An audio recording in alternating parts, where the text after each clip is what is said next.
Salutations, folks. This is Isaac Jimenez, joined by James Harding every week, all the time. This is the Hit Play Podcast. Do you have a different greeting set up for each one? Yeah. I like to keep it spicy, Nice. Like I just like to. I don't set any of this up. I just go. I don't know. I like to keep it casual. We keep it fresh, man. We keep it fresh. This is Hit Play. We are talking about well, first of all, James, how are you doing today, man?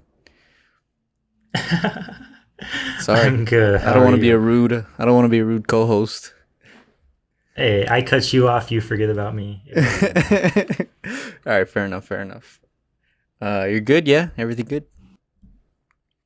Yeah, Good. Yeah. Glad to hear. This week we are finishing our discussion on the new Hollywood era with two directors who I think are probably personify the era the most. Martin Scorsese and Francis Ford Coppola. Two heavyweights in this era. Contemporaries of Lucas and Spielberg, and I think even friends to some degree. I know Lucas and Coppola have collabed multiple times, famously, especially in the beginning of their careers.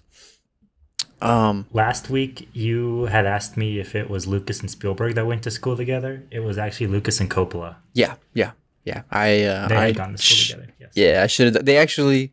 So a little history. Coppola actually started. I don't want to say started, but he kind of gave weight to Lucas as a filmmaker.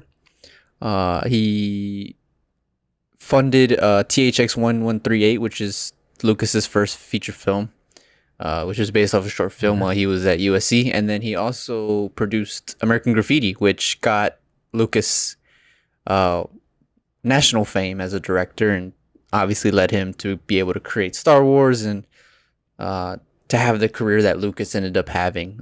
Is really kind of ode to Coppola.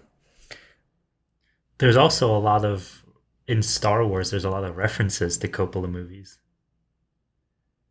Yeah. I can't think of any off the top of my head, but I have read about that and heard about that and stuff. I think even Coppola has some Star Wars references in his films, if I'm not mistaken. So I don't know if that's true. I feel like it's true. I don't know. I can't think of any. They might be old ones, but I can see it, Yeah, and these guys all... So speaking just on all four real quick before we dive into Coppola and Scorsese, all of these guys really inspired one another. I mean, just doing some of the research on Coppola and Scorsese this week, but also talking about Lucas and Spielberg last week, they were always showing each other cuts. I think Lucas watched the original 5-hour cut of, I think it was Godfather Part 2, where Lucas was like, how, and I don't want to trample on our Godfather Part 2 discussion, but how Godfather Part 2 had that like parallel storyline between Vito Corleone and Michael Corleone. Lucas saw that before it even hit theaters and was like, "Oh my god, dude! Like this is the greatest thing to ever exist. This is genius. Like people are gonna go crazy over this." And so I thought that was kind of cool, reading about how they always had like inside knowledge on what their films were gonna be about. Not bad. Yeah, and I think Coppola as well financed one of Martin Scorsese's films. I want to say it was Taxi Driver or Mean Streets. Because Scorsese had a production company. He and Lucas had a company together, and that was why they funded each other's films frequently, because they... You mean Coppola? Yeah, Coppola and Lucas okay. had a production company together, which is why they so frequently funded each other. Sorry, guys. Oh, it's Mean Streets. I'm sorry, guys. Mean Streets. So, yeah, Mean Streets. Coppola actually contributed quite a bit to the budget, which is Scorsese's kind of first, I guess second impact. Hit. He had Who's That Knocking on My Door? Sorry. which There you was go. what brought him to, you know, introduced him to the world of cinema. And so yeah, Coppola's fingers are all over this era, more than well, at least I thought before I started doing heavy research. Any opening remarks on Coppola before we start getting into his filmography? I just think he's such a fantastic director. And it's a bit of a shame how he, more so than anybody, has probably the biggest divide between the good half of his career and the bad half of his career. Because I don't think he directs anymore. Mainly because of the incredible negative reception so many of his modern films ended up getting. Which is totally a shame because you're right in to say that he had a massive hand in the direction of the new Hollywood era. Because really, his films, starting with The Godfather, like, if the new Hollywood era was kind of, like if Bonnie and Clyde opened the door, The Godfather just like smashed the door and broke every window in it, and it really was like the floodgate for the rest of the new Hollywood era. And yeah, that's my opening remark, is that you're right in to say that he had a much bigger hand in forming Hollywood than I think we give him credit for, because he inspired all these guys. Yeah, yeah, definitely, he definitely did. Um, let's start with The Godfather. Let's start there. Screenplay by Mario Puzo, directed by Coppola. Uh, Paramount was really stubborn in the producing of this film, which is kind of, if you want to personify and kind of an example, the big example of the new Hollywood era, the making of The Godfather is like example A of what the new Hollywood era was this young director, relatively unproven. I mean, he had a couple movies before, but they weren't anything to the magnitude that The Godfather was gonna be. Would be, yeah. Or would be, yeah. But And it was like he had films like he could be trusted, but with The Godfather, he was like, okay, go one step further than trust me on this. yeah, he was like, I'm gonna make this my own. And the most famous example of this is his decision to cast Marlon Brando as Vito Corleone. Paramount want nothing to do with Marlon Brando because Marlon Brando famously was a bit of a diva on sets. He famously, like, he wouldn't show up to set on time. He wouldn't, he was sometimes never always prepared.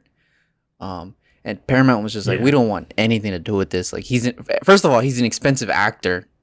I mean, this film was only made for, I say made, quotation marks, for 6 to 7 million is what the wiki page says. So like, they didn't have a lot of money to work with. But Coppola was just like, no, we need, like, if you want the story, this is who we need. This is who we need. And Paramount finally relented, which is, looking at it back, I mean, obviously we can say that, Paramount made the right decision. Looking back on, Godfather, obviously one of the greatest films of all time. Godfather Part 2 even better. And, some other films that Coppola has come out, and the name that Coppola is nowadays. But at the time, that's kind of a crazy decision, no? To trust a young actor like that with, a decision like that.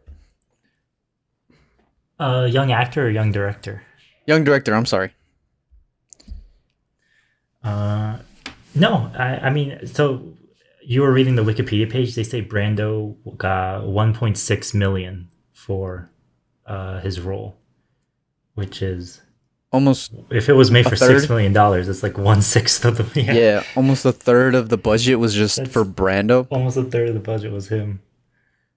Well, he, what's really funny too is that the cast for The Family, he was very specific about who he wanted, because he also fought for Al Pacino. Al Yeah. Pacino, they had somebody else in place, Hmm. but like Paramount had put somebody else, and Coppola was like, "No, we want freaking Al Pacino." Um, which is ironic because if you watch the movie, there's a scene in which a guy tries to get a role in the movie, and they have to hassle the producer to get him the role. I think that's a Well, little, I don't. I think you know, nobody wanted Pacino. I think even Brando was like, "Dude, what is this unknown theater actor even doing? Like yeah, sharing a scene with me?" Which is crazy to think about because Pacino because is this such, like he just launched in the stratosphere after these movies. he also just he makes sense for the part. Maybe it's one of those things where you're so used to seeing him as Michael Corleone that it makes sense. But even watching it for the first time, you're like, this guy just is this character. Hmm. And you know what also helps It's like with he. like a Mm, blending of like why Pacino I think melded with this is because Coppola's films, especially the big three, and I'm talking Godfathers and Apocalypse Now, they're very operatic and theatrical in their mm-hmm.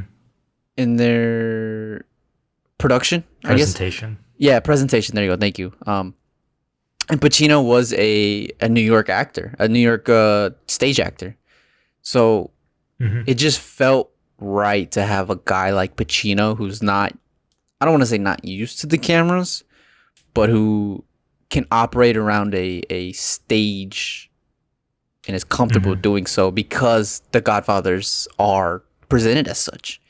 And it really is one of the Yeah. greatest castings of all time. I know I can sit here for, we can do this whole podcast just about the Godfather movies. Um, The Godfather is a lesson in how to sit down and fill up a room. yeah, Just one guy sitting in a chair, yeah, and yeah. he fills up an entire room.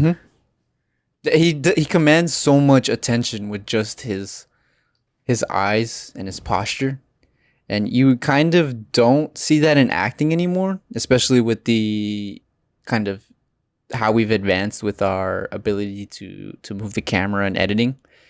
So watching The Godfather Mm-hmm. nowadays is kind of refreshing because it's just pure acting, right? It's Mm. just actors commanding the rooms, whether it's Brando, whether it's Duvall, whether it's James Caan, whether it's Pacino. Um, it really is a testament to how well that movie has aged. Um, but speaking on more of like Paramount, what issues Coppola and Paramount had, so just to kind of paint the picture, Paramount was going through a really rough time in their studio. Surprise, surprise, worst run studio in America having a rough patch.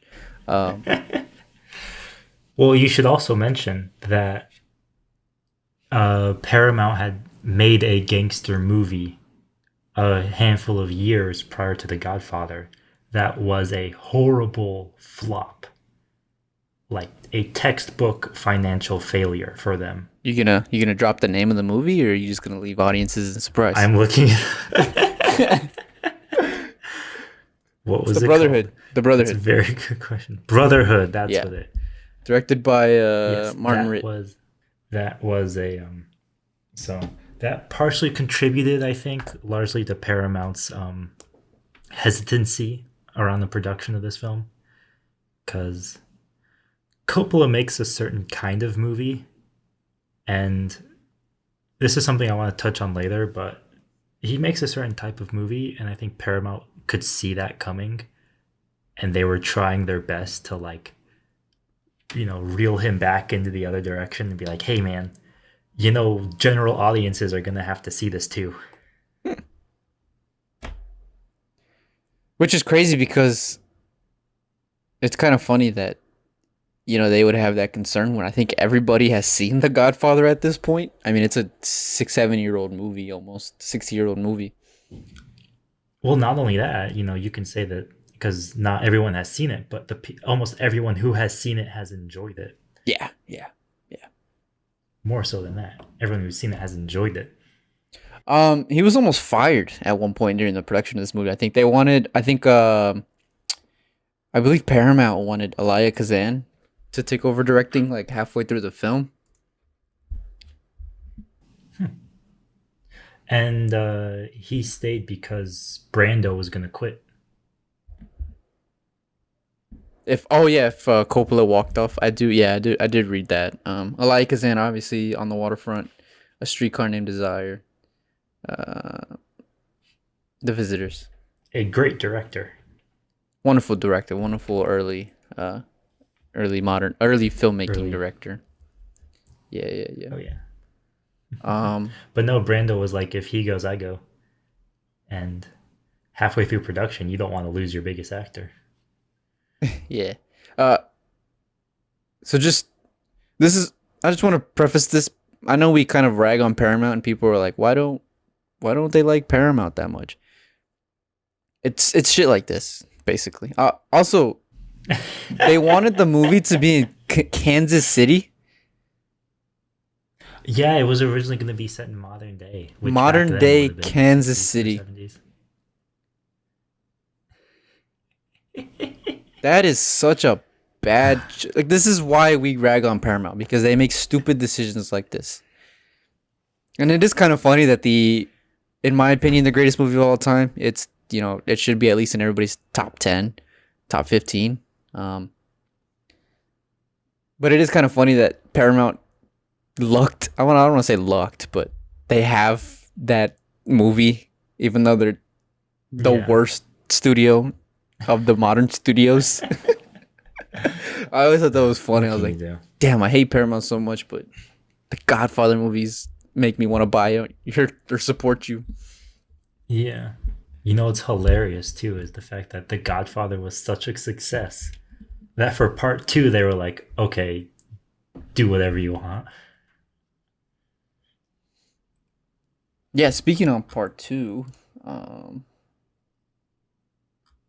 well, he actually came out, so he comes out with the film in 1974, The Conversation. Have you seen The Conversation?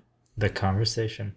I haven't seen it, but I've heard that it is actually a pretty good, underrated movie. Yeah, it's for him. It won the Palme d'Or. His first ever Palme d'Or, I believe. Well, yeah, his first ever Palme d'Or. And I believe his last, I want to say. No, I believe, didn't Apocalypse Now win it? Oh, yes, Apocalypse Now. How did I forget? Yeah. Okay, so it's his first of 2 Palme d'Ors. He was at the Oscars for Best Picture, Screenplay, and Sound. Didn't win any of those, so it's I guess, critically acclaimed movie. Wasn't a huge box office. Sure. It only made $4 million to a $1.6 million budget. But I thought that was worthy to talk about because it showed that Coppola was more than a one-hit wonder. I know we kind of don't put a lot of stock into the Academy Awards, but when you can continue to be a presence for years and almost a decade in Coppola's case and other filmmakers' case, I think that says quite a lot about your abilities and your craft and your technique as a filmmaker.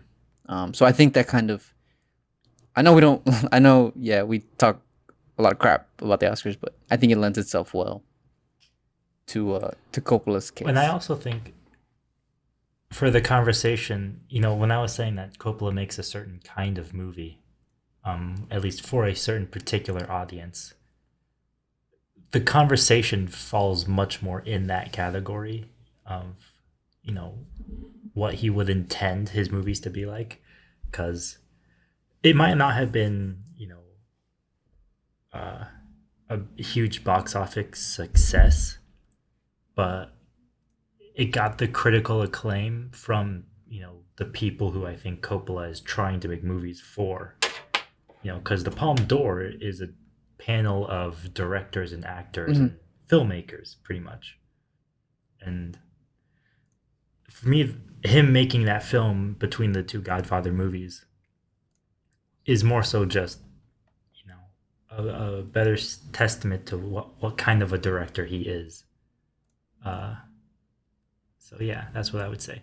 And he had 2 films nominated for Best Picture in the same year, so That's pretty cool. Yeah, 1974 also brought us Part Two, Godfather Part Two.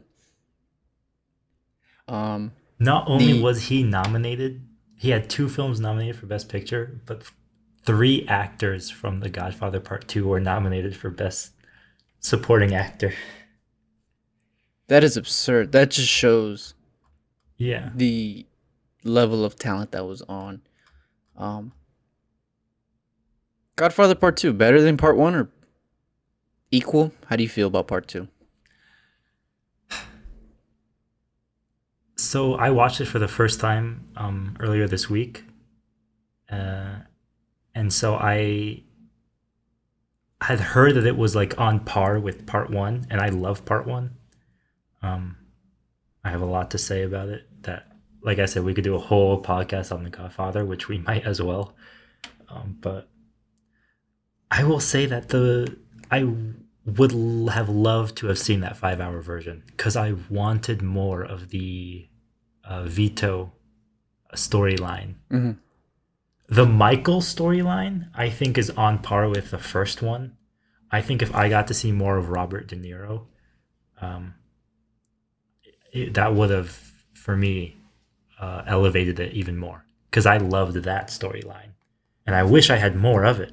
Because I feel like there was more he could have done with it than what I saw. And if he shot 5 hours of footage, he had to have done more with it. So for me, So I would say it's about equal. Yeah. so what I always say about the Godfathers, the first two at least, is Part One is more iconic, and I think more people are like it's a bigger pop culture uh icon. Icon. Yeah. But I think Part Two is so much more in depth and is a tighter narrative. Because like for as much as I love Part One, the first like 30 minutes they don't feel it doesn't feel like the same movie as the rest of the film, right? After the wedding when Robert Duvall goes on to that executive in California, Yeah. like that just doesn't feel like a Godfather like the rest of, and I love that scene. I'm not saying like cut that scene out. I'm not even like I'm not listen, Godfather to me is a 10 out of 10 and Godfather Part 2 is an 11 out of 10. So like I'm just nitpicking here for the sake of nitpicking because Overrated. Okay. Yeah. But I just feel like the Godfather Part 2 is a more tighter narrative, at least in the script, and because we get to explore a side of Michael Corleone that we kind of saw in Part 1, which I think is far more interesting than the Michael Corleone we saw in the beginning of Part 1. You know, this cold, calculated manipulator who will do who will do basically anything he wants to get what he wants. I just think that's a fascinating character. Michael Corleone will go down. Well, I mean, not go down. He is one of the definitive movie characters of the 70s, of the 21st century, or 20th century, excuse me. And of all time, yeah. He will always... Easily one of my favorite characters, yeah. As much as Brando is iconic, you know, he's on every poster of The Godfather. I just think Michael Corleone is a better character. And so being able to explore that depth of who he is as an individual. And just Pacino is on another level in this movie. De Niro's wonderful as well. I just think that kind of elevates Part 2 over Part 1. Again, I'm not, you know, Part 1 is amazing. I love Part 1. I'll still watch Part 1 all the time, but it baffles my mind that these two movies were made back to back and were so good, especially when an era where sequels weren't all that great.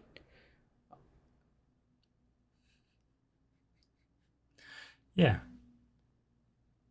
I mean, except for Empire Strikes Back, but you know, who's counting? Well, that's later. That's later.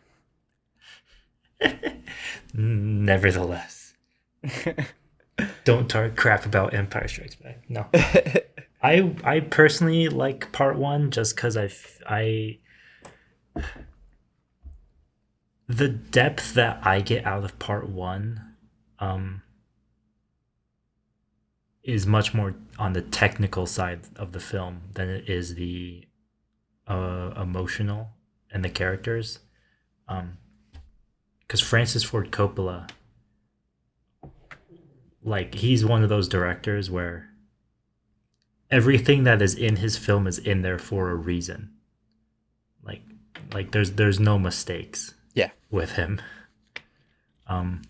There's no happy accidents. And so the like Godfather Part 1 is just an incredible film if you know what to look out for. Because everybody knows the whole, like, oranges in the film. The color orange, or the fruit oranges. Everyone knows about that. But there is a lot more than just the oranges in that film, if you're paying attention.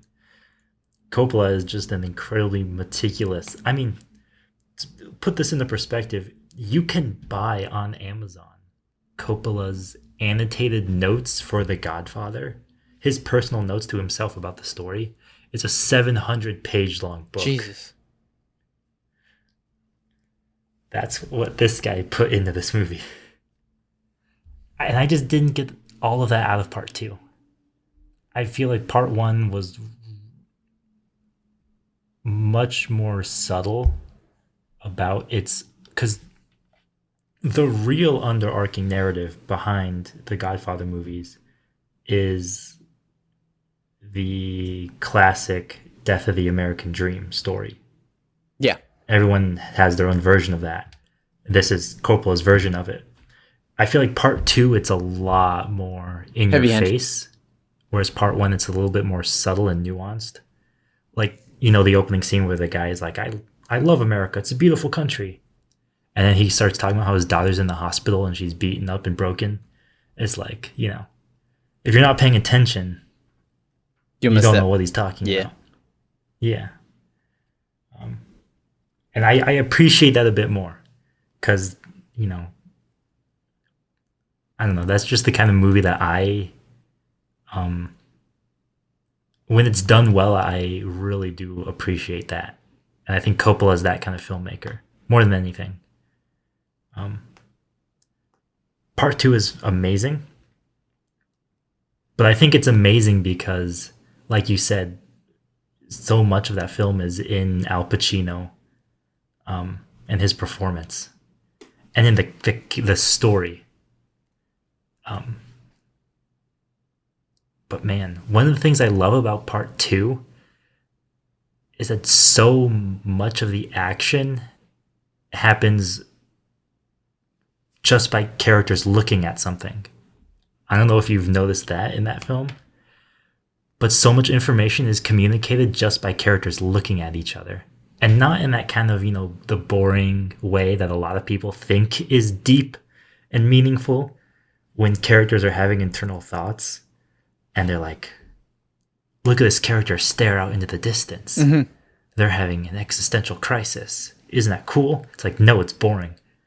But in The Godfather, it's done in a way where it actually communicates information. Where it's like the Kuleshov effect. Putting 2 and 2 together will equal 4. I meant to say 2 things together. Yeah, I know what I meant. There's a lot of that in Godfather Part 2, and I think that is also incredible directing on Coppola's part. Oh yeah, sure. Oh yeah, and the acting too. I mean, just to allow the actors to have that freedom to kind of do what they want. I mean, you speak about actors looking at each other. My favorite example, I didn't even catch on to this until probably my 3rd or 4th rewatch, but I'm not gonna spoil it because I want people to watch it and notice it. But there's a scene. So we're at a funeral, and there's a scene where one character is comforting another character, and then that character that's comforting looks to his henchman. It's just a real quick, like, half a second look, and then he goes back to comforting his the other character. The sad Yeah. person. You're trying so hard not to spoil it. And I didn't catch on to that until the fourth time I watched that, and I was like, holy crap, because this look has big consequences. Consequences. Yeah. And I, when the consequences come to fruition, the first time I watched this, I was like, what? Like, when did we get here? It's like, I get it, but when did we set this up that this was gonna happen? And then I watched it, and when I caught that look, and I was like, holy crap, this is just on another level. Like, no, I don't think any other film at the time would probably think of doing something like that. And even nowadays, I can't think of a movie where it's like subtle facial cues have so much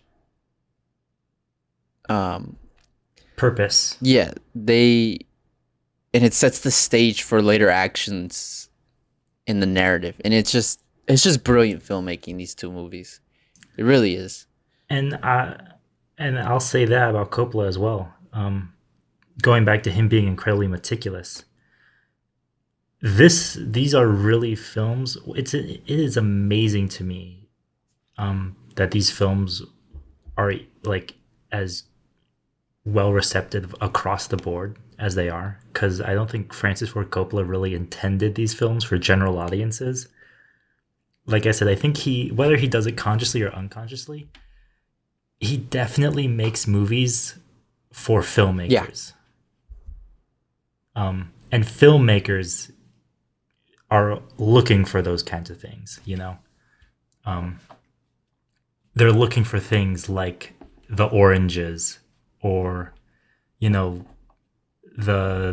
fact that so much of the private life is in dark, and the public, or the business side is in dark, and the private personal is in light. Or that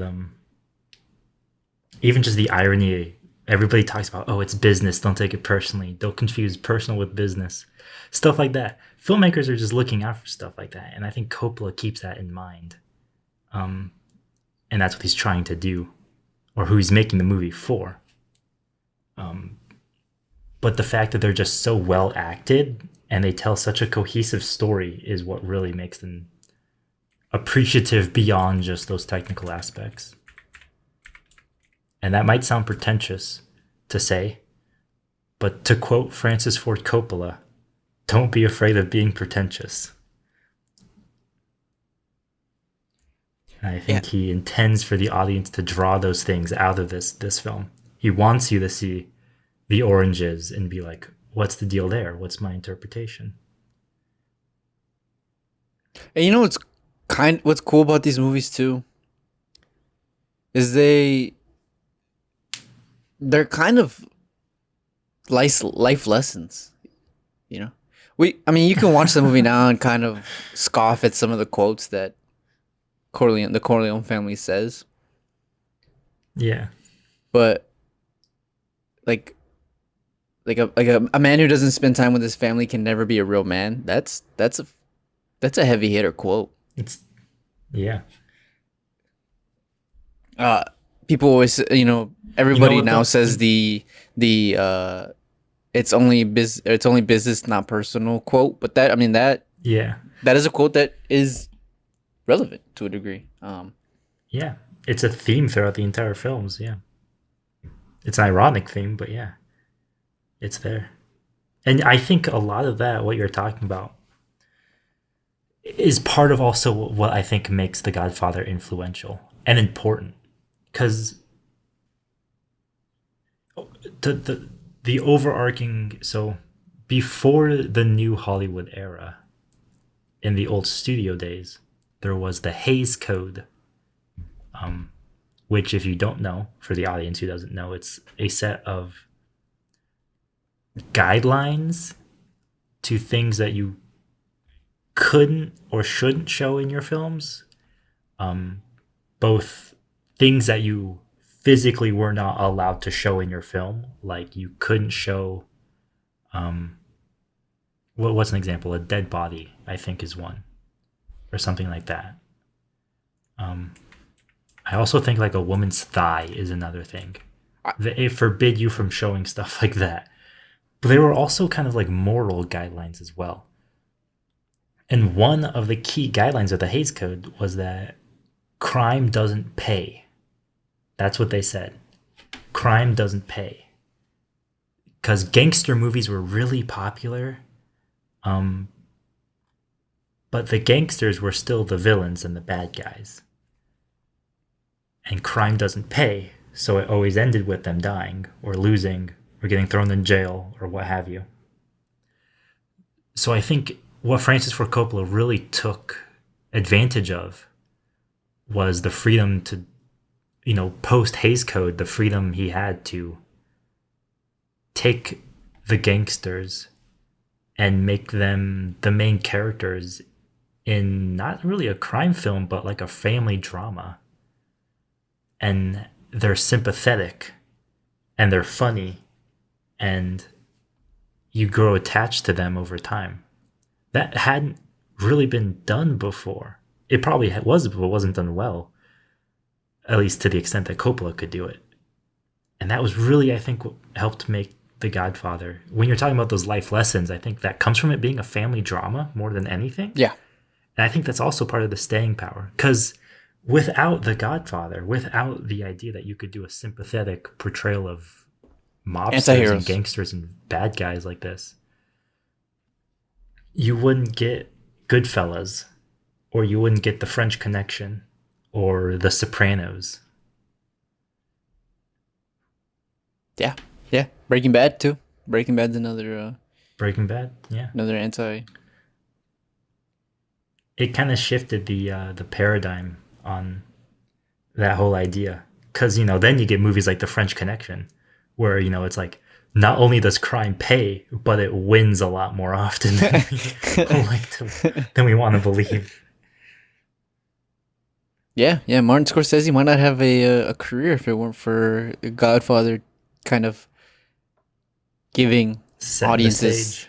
yeah, like allowing audiences to be empathetic towards bad guys. Because I mean, Martin Scorsese has a whole career based off of bad guys, which we'll get into a little. He Little later. specializes in bad guys. Yeah. So, yeah. Godfather's two of the greatest films of all time. Would you put it? You would put it up there? I don't want to give you a loaded question. Would you put it up there? I'm sorry. Yeah, it's good. Part 1, I think, yeah, probably in my top 10, maybe top 15. I don't have an actual list. It's just like Yeah. No, I know what you're getting. I probably have like 20 movies in my top 10. Yeah.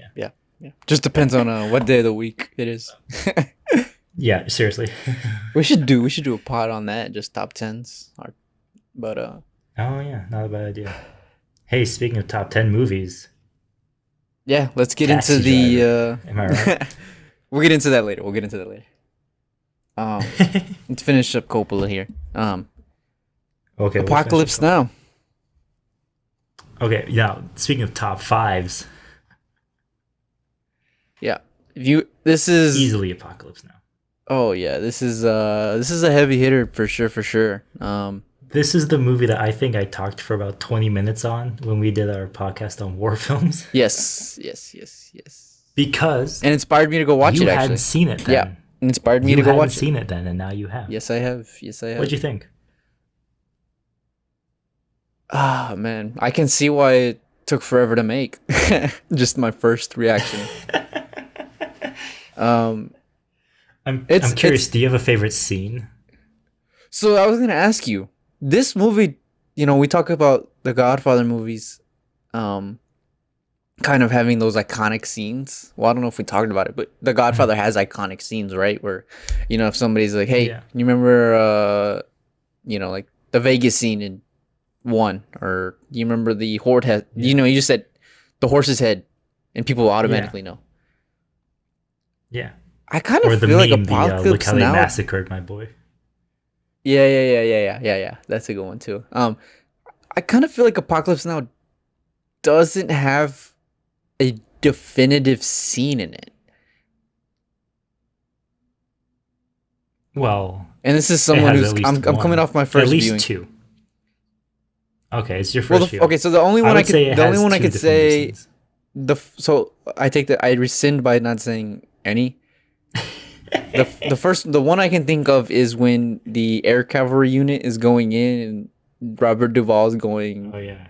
like crazy, like we gotta get on that surf. Look at that, it splits both ways. You can ride it both at the Oh same yeah. time. And then he gives his And they're famous I love blasting this Ride of the Valkyries. smell of napalm in the morning. Yeah, Yeah, right and he gives about his famous probably the most famous quote in this movie. I love the smell of napalm in the morning. Other than that, though, I can't. Like, no scene. I don't know. Maybe it's because it's only my first time watching it, but Hmm. I don't feel like it has a definitive scene like Godfather wanted to have. What are your thoughts on that? Hmm. Am I going crazy? Am I crazy? I I think culturally you're correct. I think most people could probably, reference and or they would spot or reference The Godfather before they could to Apocalypse Now. Mm-hmm. Um, I think personally I would disagree with you because I'm gonna be honest with you. I've seen this movie once and I still remember like the entire movie.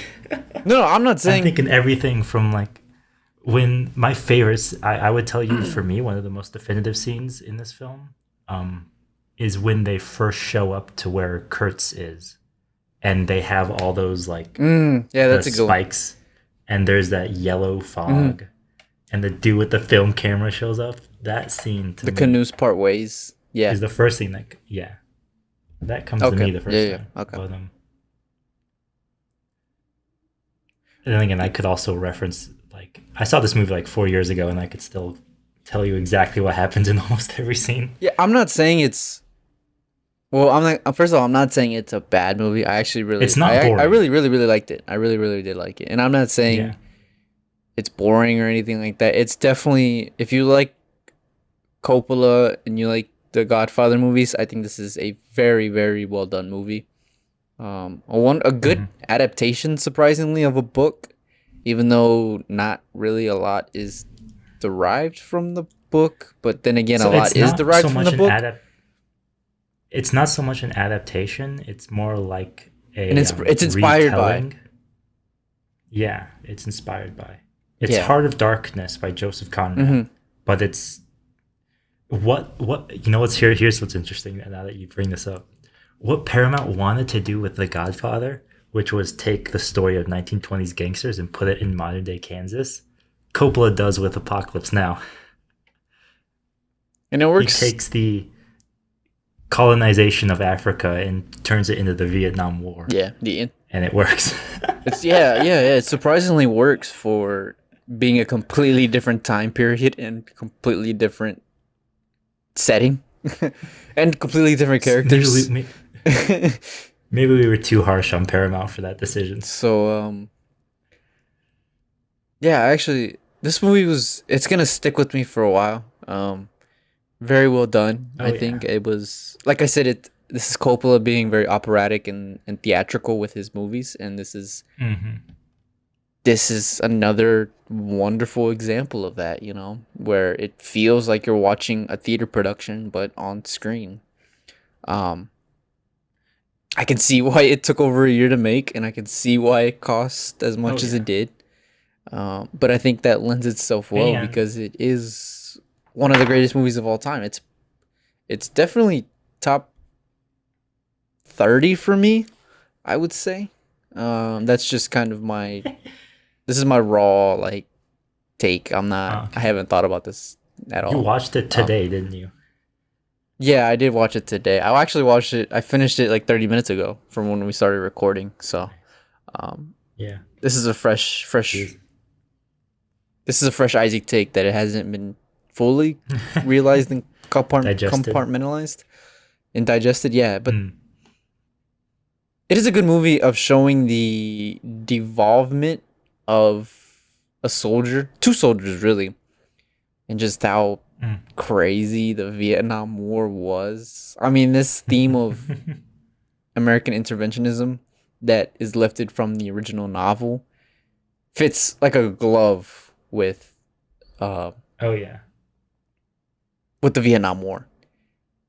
because I said that not a lot is taken from the book, but the main thing that's taken from the book and the most important thing is the themes present in the novel, and they're definitely Mm-hmm. full on display. I have actually never read the novel. I kind of Mm. snooped through the synopsis and stuff. Have you read the novel? I know you're a big book reader. Yeah, I've read it. Yes, I've read it. Would you say that's a fair assessment? Oh no, it absolutely is, and it's 100% done on purpose too. Yeah. Yeah. Oh yeah. Yeah. Yeah. Hmm. For sure. And I think that's part of what I love about this movie so much, because it's one of those things where like Heart of Darkness has its problems, but it's the plot, just the raw plot, is still a good idea. You know, journeying through the Congo to reach a guy who's crazy. Take that and put it in literally any setting, and it will work. Uh, I just think Coppola is such a crazy bastard that he would make Apocalypse Now. As because he's one of the, because like I've said, Coppola is like, if you read about the production and then you watch the movie afterwards, you would think it was almost two different movies. Because Yeah. for a film that had so many issues between time, budget, weather, um, and just the size and the scope, the film is like scene to scene, shot to shot, like impeccable.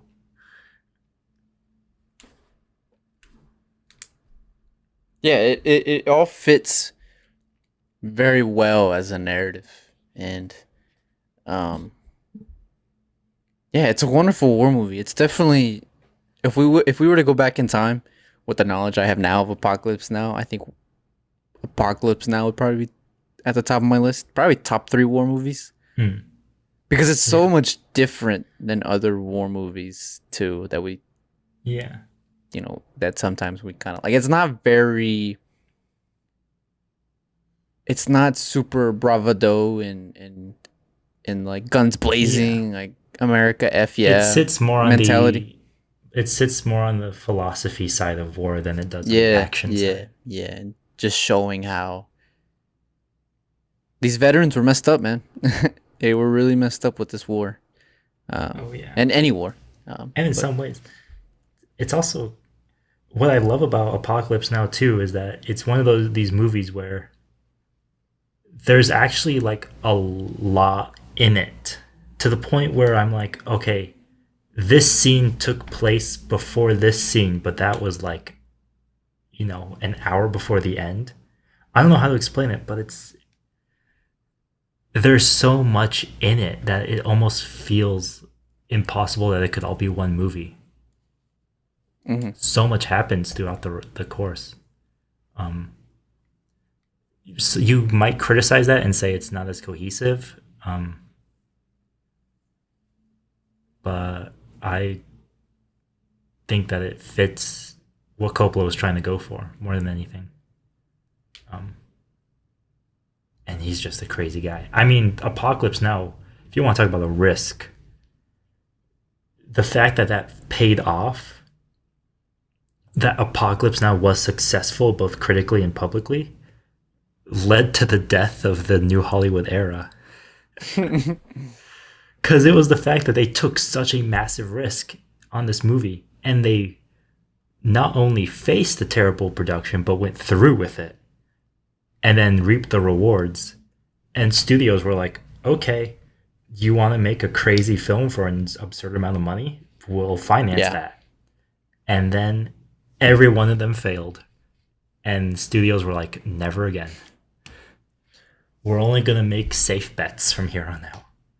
And they're called superheroes.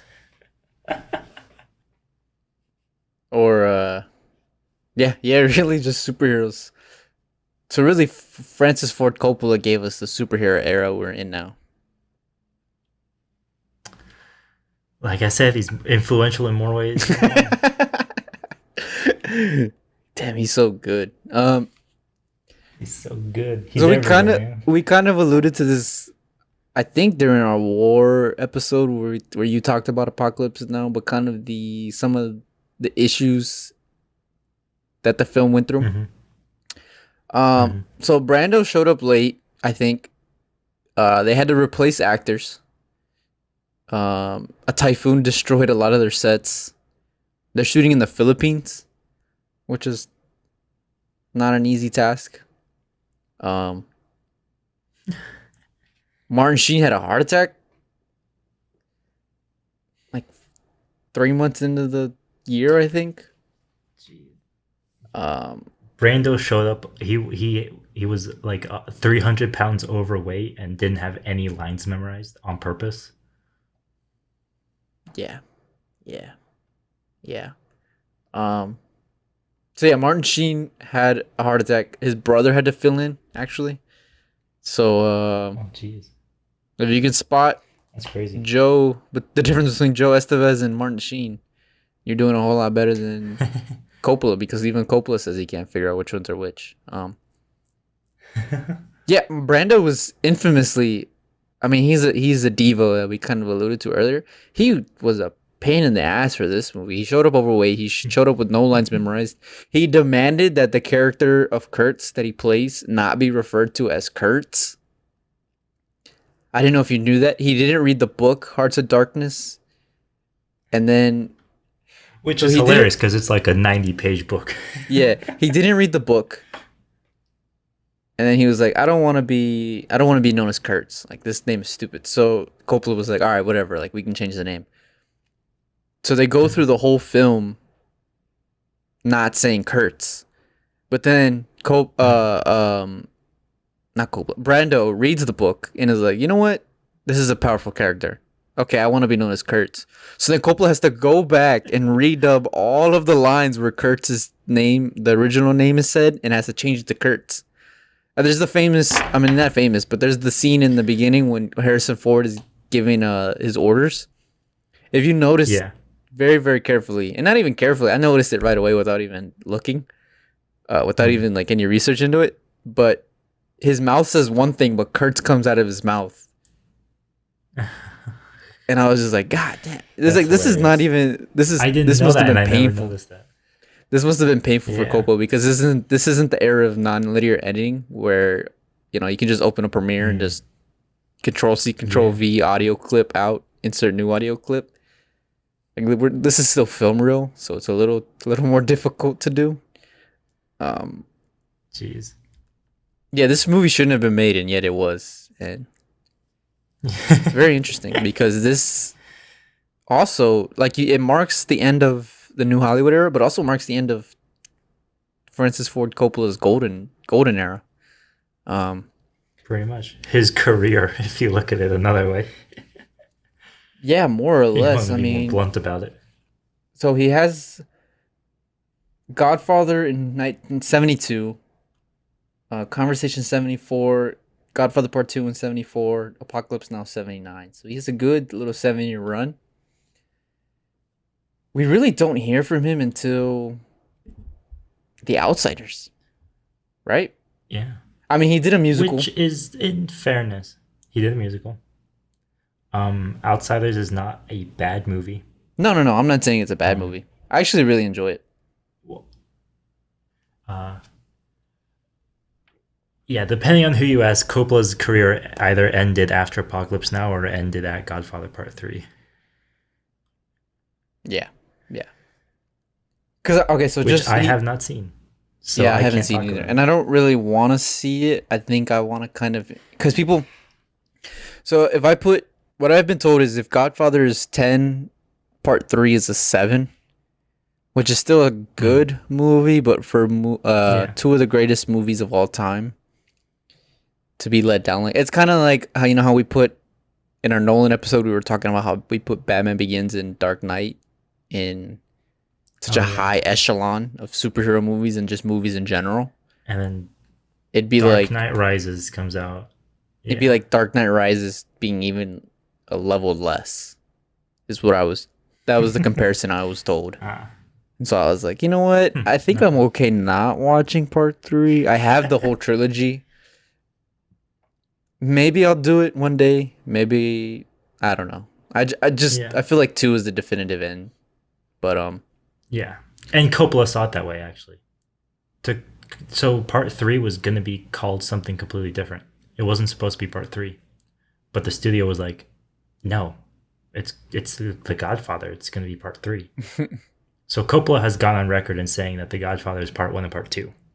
And that what is part 3 is supposed to be something different. an epilogue. Yeah, different. Hmm. But that's just Coppola's opinion. The actual box will say part 3, so Yeah. deal with it. Yeah.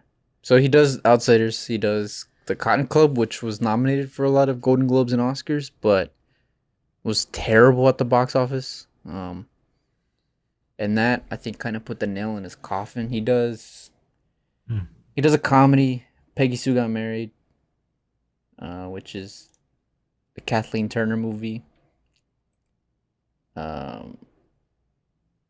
But other than that, no, he doesn't do anything to part 3. He does Bram Stoker's Dracula, which surprisingly is a very, I guess, good movie. I don't want to say good movie. No one is gonna bother to watch any of these movies. Yeah, and The Coppola, like I said at the beginning, he's a fantastic director, but Godfather Part 1, Part 2, Conversation in Apocalypse Now, that's all anybody ever watches from him. yeah, it was a good run for him, for sure. I mean, when you have Oh, yeah. 2 of the top 20, 25 movies and 3 of the top, I don't know, 35. I'm just being arbitrary, but it's a good run. I think any director would kill to have that kind of resume, especially when you have 2 movies that are number 2 and 3 on IMDb.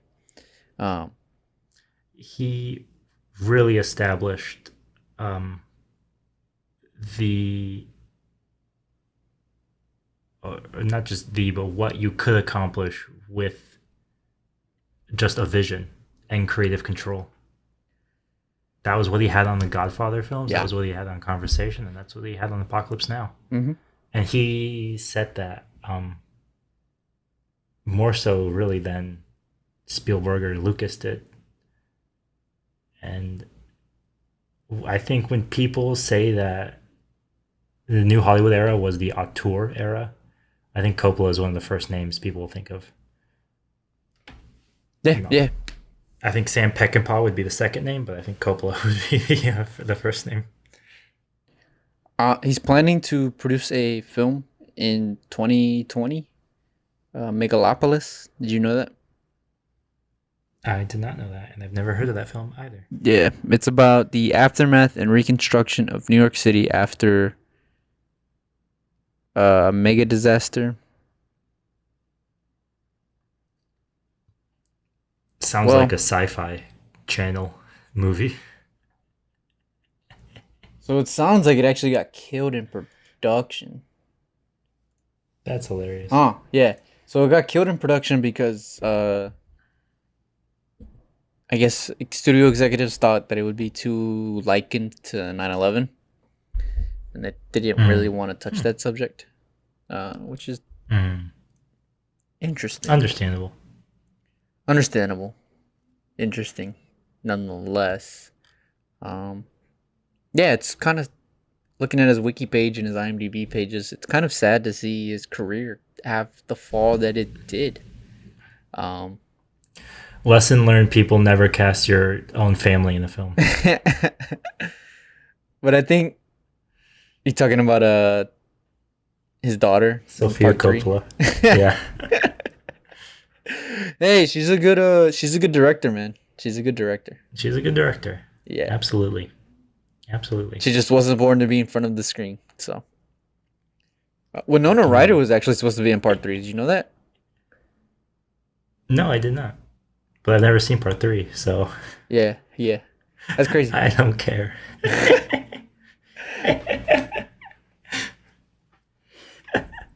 Oh well, we spent an hour talking about Coppola. We'll move on. Oh hey, before we move on, what's up? Revenge of the Sith, the scene where all of the Jedis get murdered. Yeah. Order 66. You remember that moment? Yes. Godfather, when Corleone does the baptism Hmm. and the heads of the mafia families. That's the reference to the Godfather in Star Wars. I told you at the beginning of the episode that there were Godfather references in Star Wars. That's one of them. It's a good reference. Yeah. Because Good scene. it's a in good both reference movies. because it's so subtle that you wouldn't catch on to it. Yeah. But if you've watched those movies enough, you're like, wait a minute. So good reference. Yeah. Any last remarks on Coppola before we move to the main man? Apocalypse Now is the main man, the other Italian, you mean? Apocalypse Now is one of my favorite films, but if you are sensitive to animals, don't watch it. And that's all I'll say. Yeah. All right, let's talk about the main man. Speaking of top 10, Taxi Driver. Jesus Christ, what a movie. I recently watched that movie for the first time in preparation for this podcast. Jesus Christ. I'm going to say it right now, this just asserted that Martin Scorsese is the definitive filmmaker of the American filmmaker, excuse me, of in your opinion, this era of or are you saying this all objectively? time. I mean, of my opinion, but would you doubt? Do you disagree with me? I don't disagree with you. I mean, considering I just willingly spent an hour talking about how great Coppola was. No. And I'm not saying Coppola is bad, but to me, what separates Scorsese is from everybody else, and this is a pure objective view. This isn't. Well, what I'm about to say is objective. He has made a definitive film in 5 decades. What other American filmmaker has done that? What other American filmmaker has done that? Not even Spielberg. Yeah, because Spielberg fell off in the 90s, early 2000s. And Tarantino hasn't been around that long. Tarantino he only ever makes definitive movies. I don't think Tarantino will be around that long. I have this question to ask you, but I'll ask you later because I kind of want to get into Scorsese. Okay. Oh yeah. But that to me alone is just like, yeah, that he is one of the most important filmmakers, American filmmakers. Excuse me. I keep failing to differentiate, but of this era and of all time, really. I mean, and his movies, they have the same they have the same themes, but they're so vastly different from one another. Yeah. And that is present all throughout his career. And I don't know. I watched I've seen Wolf of Wall Street, I've seen Irishman, I've seen Goodfellas and The Departed before this pod. And in preparation for this pod, I went back and I was like, well, I got to watch more Martin Scorsese. So I watched Taxi Driver and Raging Bull. And that just, both of those movies just reaffirmed what I had a suspicion about. So yeah, what is your, how do you feel about Martin Scorsese? Are you are you in love, infatuated with the man like I am? I think Scorsese is he's a smart director, but he's smart in a different way than I would say Coppola is. Coppola is really smart because he's really thorough and he thinks everything through. Like I said, there's almost no mistakes in his films on purpose. Even the mistakes that do happen are usually presented in a way that are on purpose and meaningful. And I think I would contrast that with Scorsese, who I think is a smart director because he understands how to show, like if Coppola is really concerned about thematic material and he's really good at using filmmaking to show the themes of his films, I think Scorsese is really good at using filmmaking to show the more emotive and he's more character driven than Coppola, who I think is more thematic and technical, and he cares about symbolism and stuff like that. Whereas Scorsese is like, the editing in the scene is probably a little sloppy, but who cares? It's gonna make sense and it's gonna match the feel. Coppola would never move the camera unmotivated, and Scorsese does it across Taxi Driver and Raging Bull because it's a different kind of film, and it just makes sense when he does it. And I think he's smart in that way. And I think I think you're correct in saying that part of his staying power is in the fact that he kind of just makes the same film over and over, but does it differently every time. Yeah.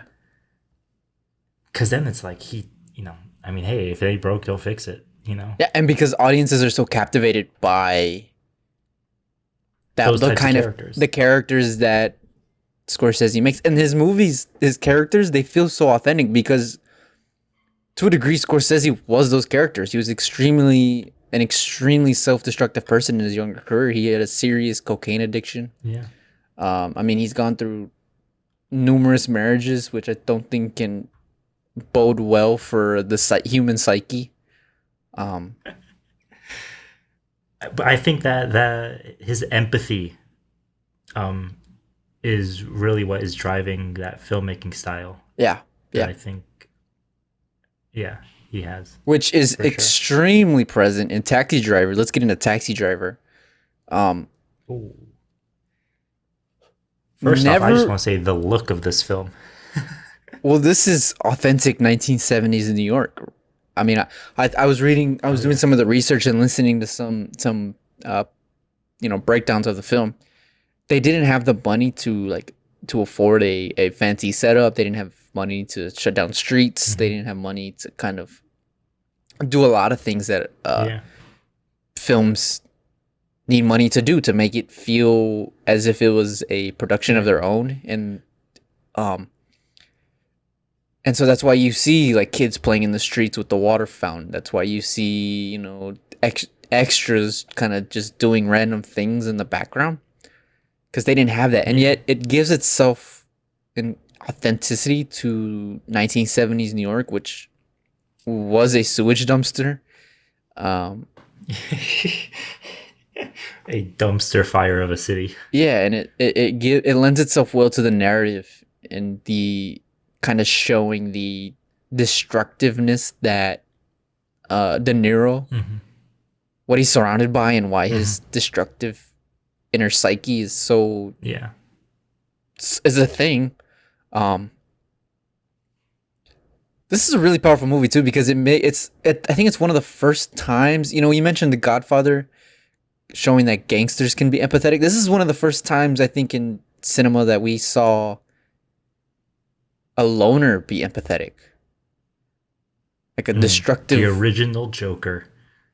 Yeah. Well, it's interesting you say that because the Joker, you could say, the Todd Phillips Joker in 2019, you could say is an homage to Taxi Driver. I think Todd Phillips even came out in an interview and said, right? Yeah. If I'm not mistaken, I think he was like, we just took Taxi Driver and added the Joker to it. The Joker on top, yeah. But we had never seen this movie, and if we did see this movie before, or character before, it wasn't as good as this movie because this movie was a massive hit compared with only on a $1 million budget. I mean, it just immediately blew up, and it is we can do an entire podcast just on this movie. What's your favorite scene? Oh, man. I don't know. They're so good. There's so many good scenes. I think I really like the first scene when he's going in for the interview. I thought that was kind of cool. Oh, at the very beginning. Yeah, because it kind of shows that this guy's kind of unhinged. The way we see the taxi driver boss talking to him and reacting to him. Let me ask you this. Here's another question for you. What do you think about the supporting actors? What do you think about Jodie Foster? So Jodie Foster was 12 and a half years old. 12, sorry, in this movie. She's actually super good in this movie, which is surprising for a kid actor. Yeah. I think Yeah. Stranger Things can kind of spoil us for as far as what we expect out of kid actors. Kid actors suck. Okay, I'll just say it right now. Oh yeah. Like nine and Kid a actors half. also come down to the director. Yeah, 9.5 times out of 10, Yeah. kid actors suck. But Oh this is yeah. one of the 0.5. You want to know? This is one of the 0.5 times You want where to? it actually. She not only is good, she's great. And it's kind of Mm-hmm. interesting because this is Jodie Foster's master class, and it kind of, I mean, I think she's famously even, or not famous. She's even said like everything I learned in acting, I've learned from De Niro and Scorsese when I was 12. Mm-hmm. And she's an Academy Award winning actress, and if you were to watch this at the time, I think you would have been like, okay, yeah, she's gonna be Yeah. hot shit in a couple years when she gets older. Yeah. Um, She's probably going to be nominated for Best Supporting Actress for that movie. yeah. Yeah. Harvey Keitel Yeah. as the I was going to pimp, say, kind of a cool little. I know he was in this movie. I didn't know what character he played, and the fact that he's playing a pimp is kind of it's a good little askew in the casting decision. mm. I liked it. You know, I it's liked funny it. you say that I because like the supporting actor. watching these films from this era, I'm like, these guys just had like 10 actors that they could pull from. Yeah, And like that was it. yeah. Just the same pool of 10 actors. Well, I mean, and a lot of that was because Scorsese wasn't a big name, so he didn't really have the talent depth that he has now. No. Obviously, with guys Yeah. like Leo and Yeah. you know, I'm blanking on other names. Jonah Hill, I guess. Mm. But even then, I think that like here's what I think is really good for Scorsese is that he is really good at finding the people he works well with. And I think that helps his films because they're always well acted. I think his collaboration with Robert De Niro and then his more modern collaboration with Leonardo DiCaprio are both good examples of just two people who just know what each other want. Yeah,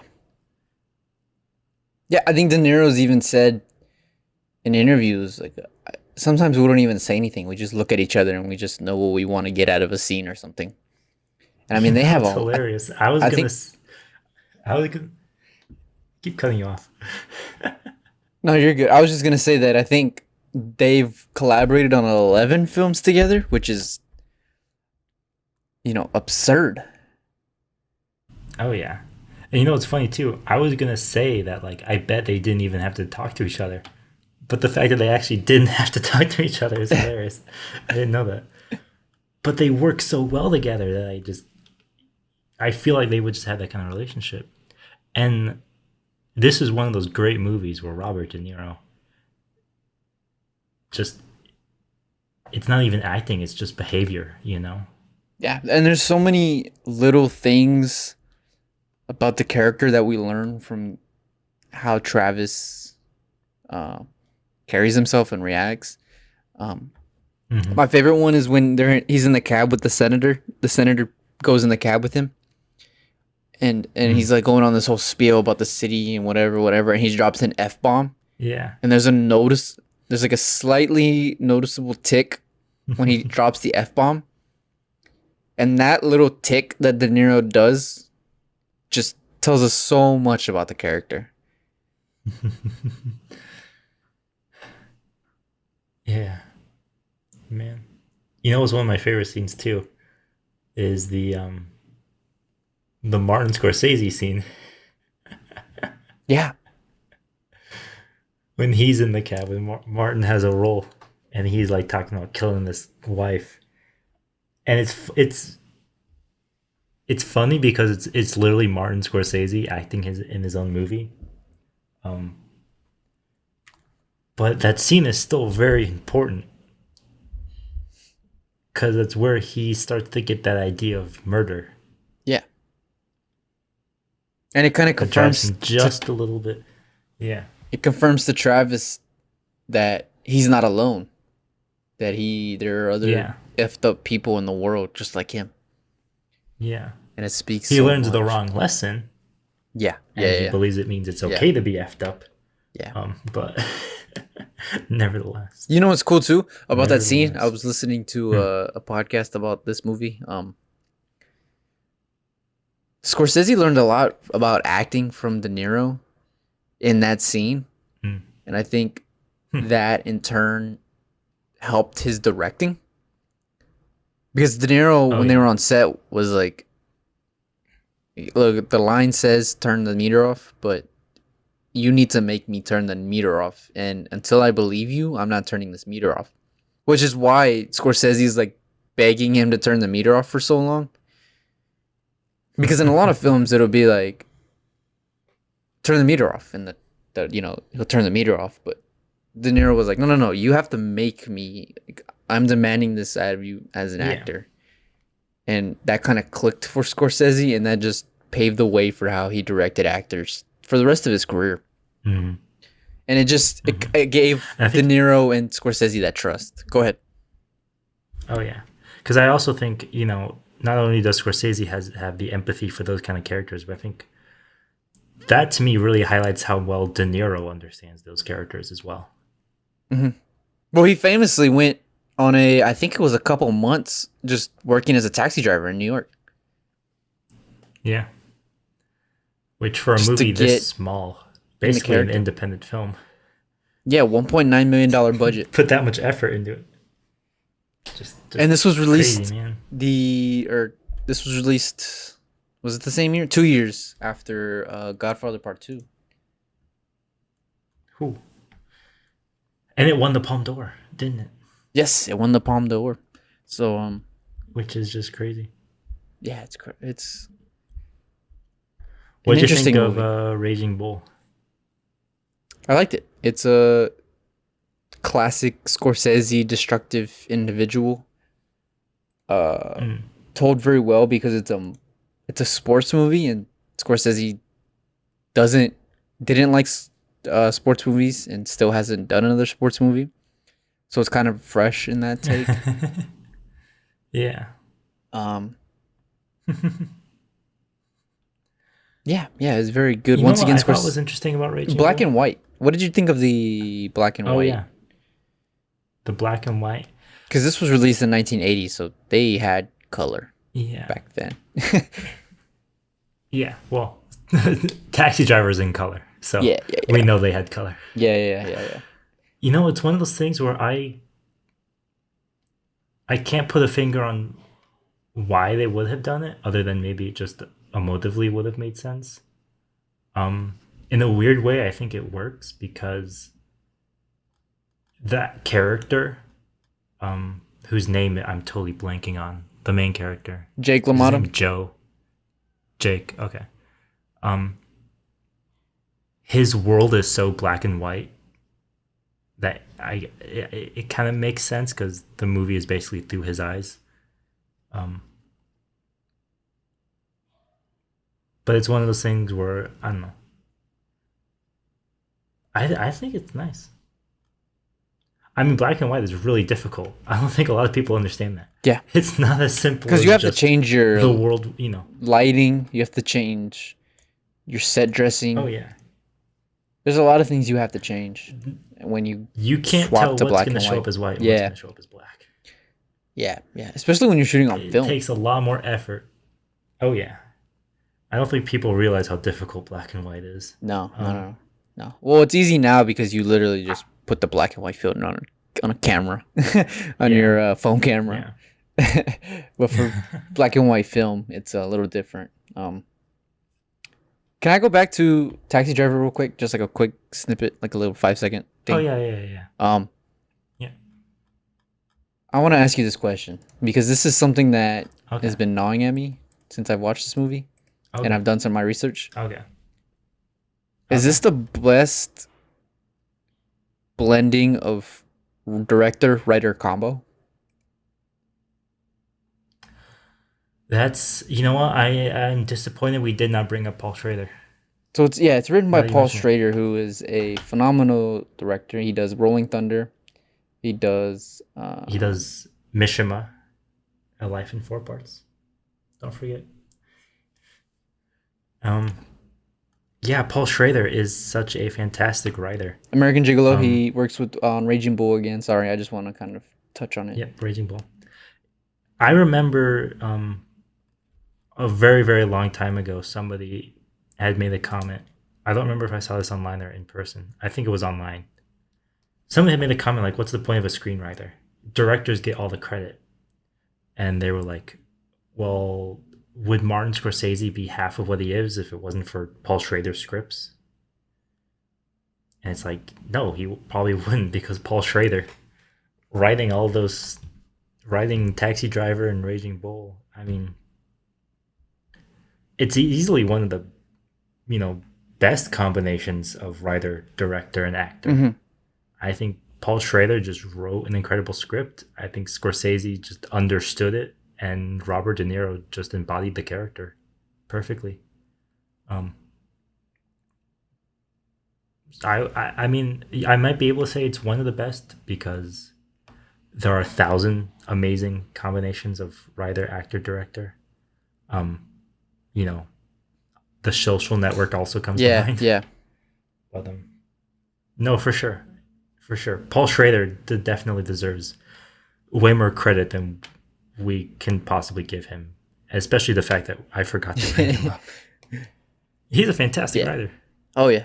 I think him and Robert Towne own that era pretty much with Taxi Driver, Raging Bull, and Chinatown. Yeah, because all those movies came out within 5 years of each other, 4 years of each other. Yeah, I think Chinatown was 75. Chinatown was it was nominated for the same year Godfather Part 2 was. Oh, so 74. Okay, yeah. Yeah, 74. That's right, because Pacino lost out to Chinatown, I think, for the best actor. What were you gonna ask me? If you felt like Chinatown should have won that year. I haven't seen Chinatown, so I can't make an opinion on that. Yeah. I would recommend it just because it's good enough to compete with those films. But we'll talk about Chinatown in the future. Now I'll have to watch Chinatown. Totally irrelevant. So I present this question to you. I presented this question to you because I wanted to kind of give a background to Taxi Driver's screenplay. So Paul Schrader was, we talk about Paul Schrader was Travis. In essence, he was a super loner guy. I think he was going through a divorce at the time. When he wrote Taxi Driver, and he just wanted to kind of spotlight the feeling, and vent to a degree, which, every screenwriter does. Hey, that's why we do what we do. But he kind of wanted to show that the loneliness of that people can go through and how destructive those people can be. And so the reason I ask that question, and I think it's up there. I think I think it's up there with Social Network for sure. Is because Paul Schrader is a Midwest guy, but he wrote about New York, and I think Scorsese, who is so inherently tied to New York, for better or worse. I mean, he grew up in the city. He went to NYU. A lot of his films take place in New York, especially his earlier stuff. You kind of need that authenticity that Scorsese knows about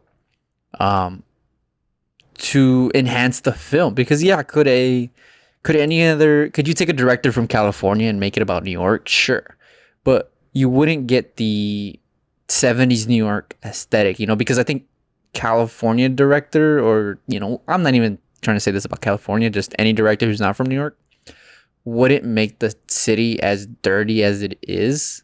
And because Scorsese grew up in that era of New York that was terrible, I think he understood how much effect the setting in the era can have on the narrative, especially on the character of Travis. And I think that pairing is just it's just beautiful. And the first time I watched it, and I started doing my research on the movie, I was just like, man, this is amazing. This is the best writer director combo for sure. Like, it's up there. Mm-hmm. Oh yeah. No, I definitely agree with you. Um, I didn't know that much about Paul Schrader's life, but I have read the script to Taxi Driver, and there's a lot more in it in his action lines than that doesn't come out in the movies. That I remember kind of getting a sense that like he was like this was it almost could have been a one man show. Even the script itself Yeah. was just so much about Travis and himself and his mental state that it was almost like intrusively personal. But Yeah. no, definitely a great combination of writer, director, and actor, and then they do it again on Raging Bull. Yeah. Yeah. And Last Temptation of Christ. Yeah, well, that's Willem Dafoe. As a writer? Oh, actor. I'm sorry. No, I didn't hear the yeah, actor. yes, Sorry. yes, William Dafoe writing The Last Temptation of Christ. I was like, wait, what? I would trust nobody more than William Dafoe. My bad. Brain fart. Yeah, so Oh, man. In terms of Scorsese, because you seem like a pretty big Scorsese fanboy. I am. Even I am, more so I am. than me, I am. and I'm not much of a fanboy. Where would you rank Taxi Driver and Raging Bull overall in his let me look at his filmography? filmography real quick. Well, I think number one is Goodfellas. I don't think Hmm. there's a debate about that. I think everybody has Goodfellas one. Hmm. And I think I would put Taxi Driver 3. What's number 2? I think it's either The Wolf of Wall Street or The Departed. Okay. It's been so long since I've seen Casino, so I can't really give an honest assessment of Casino. I haven't seen The Aviator, Gangs of New York. Raging Bull, I think I would put either 4 or 5 with Wolf of Wall Street because they're so similar. And then Irishman is That's curious. probably rounding out the bottom. But I mean, it's like what we said about Nolan, where Nolan's worst film is still better than 70% of directors' best film. Well, So like, let's be fair. I put The Irishman towards the bottom, but it's Scorsese. still really, really solid. To be fair, Scorsese has made a lot of films, and a lot of them are crap. Yeah. He made a film between Taxi Driver and Raging Bull, and it's so forgettable. I don't remember the name of New it. York, and New I've York. never heard anybody talk about it. Do you remember what it was? New York, New York. New York, New York. It's a musical-ish. Yeah, it's a musical. I've never heard anything about it at all, because Taxi Driver and Raging Bull are so like iconic. At least people like talking.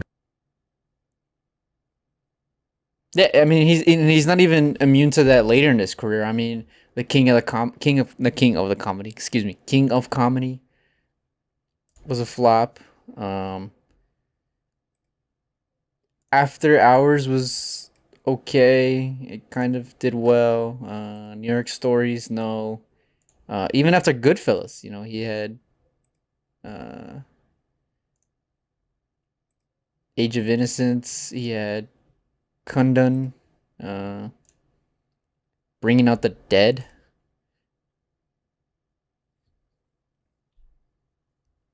Thing that has helped him make movies that are a little bit more relevant and modern. Whereas, we've said that guys like Coppola, who just completely faltered off, or guys like Spielberg, who are just concerned with passion projects. Yeah. Scorsese just has something else that I don't know what it is. Because it's almost like every film of his is just the perfect combination. It's pure talent. of yeah, everything just Pure. comes together in those movies. I don't know how to describe it, man. He can't keep getting away with this. Well, I mean, he's just the living embodiment of a filmmaker, right? I mean, I know that sounds kind of He's the pretentious. living embodiment of cinephilia. Yeah. Yeah, I know it's a little bit pretentious. I mean, the guy is a walking encyclopedia of film, not just American film, but foreign film as well. He is a famous champion of foreign film. I mean, it's why Bong Joon Ho, gave him such a long speech, and why when Bong Joon Ho gave him that speech, a lot of people clapped for a really long time for Scorsese, is because the man is just so well respected in his Mm-hmm. craft, and he Mm-hmm. cares about his craft so well. And I know that kind of lands him in hot waters at time, especially when he's commenting about the MCU. Superhero movies. Yeah, and saying that they're movies, not film, which I don't even really disagree with. I understand what he was trying to say. It was just an extremely pretentious way to say it, but Hey, man. To quote Francis Ford Coppola, "Don't be afraid of being pretentious." yeah, he just loves film, man. He is Mhm. cinema. He is American cinema. Um, And you know I what's think. even weirder too? When you compare him to Spielberg, who has had a long career as well. When we were talking about Spielberg, we were saying that Spielberg does a good job of always being on the front end of technology and like what's the new, whether it's CGI or motion capture or what have you. Scorsese like doesn't care about that. Yeah. Well, he He's also just a shtick of his, and I don't even want to call it a shtick because it sounds a bad. thing that is in his films is the inconsistency in his editing. Right. It's Oh yeah. most it's most prevalent in Wolf of Wall Street, but I mean, even if you go back and watch any of his works, characters are looking right, and then they look straight at the camera, and when they flip the camera angles, and it just it somehow works. Like it shouldn't, because I mean, this is filmmaking 101, Yeah. right? Make sure your characters are doing the same thing in every single shot, but Yeah. it somehow Consistency. works, and yet nobody has ever called him out on it, which is really funny because it's starting to And you make know me what's even think funnier? that doesn't I even think matter. people have called out. No, absolutely, people have called him out on it, but they're like, "Oh, but it's Scorsese. Who cares? It's Scorsese." I'm sure his script supervisor hates him, but Probably. It's like, why do we even have a job on this set? yeah. What is your ranking of Scorsese films that you've seen? I think Taxi Driver would probably be my number one, Okay. just because it's so fundamentals. Yeah. No, I don't disagree with that. I think It's just Taxi Driver has a yeah, it's like is a good case for anybody's number one. yeah, it's just it's so simple but effective. Yeah. Um, it's almost bare bones. I mean, it's so fundamentals all the way through. Everything about just the performance to the cinematography, just the incredible um that idea of there being a light in a dark place. People like to say that, but this film really embodies that. All the neon signs, the whole film basically takes place at Yeah. night. But there's all those neon lights, the phosphorescent lights, and it really is that idea of a light in a dark place. Um, and I think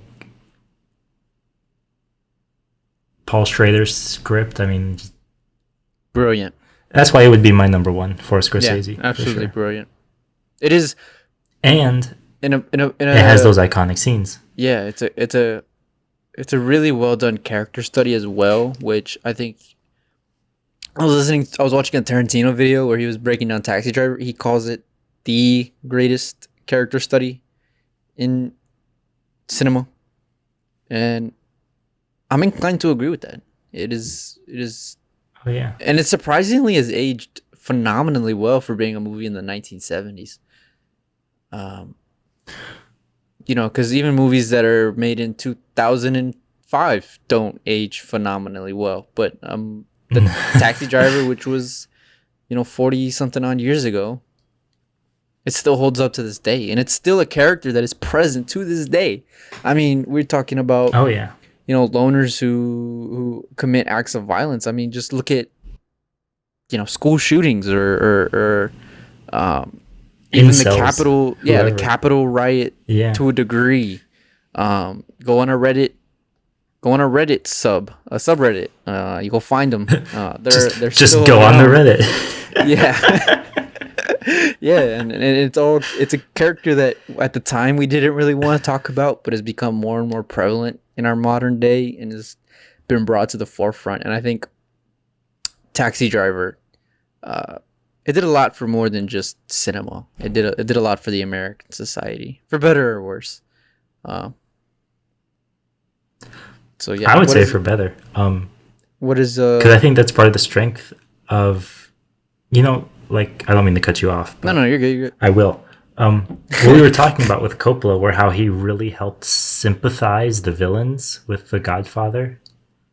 I think Scorsese, and I think you brought this up too, just took that a step further, and was like, well, then I'm only ever going to write about the villains, the anti-heroes.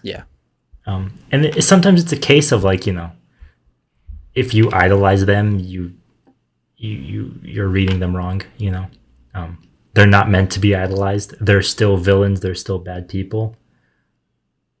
Yeah. But his empathy towards them, I think helps people open up more about them. Because a story like Taxi Driver, people wouldn't be able to relate to it if it hadn't been made.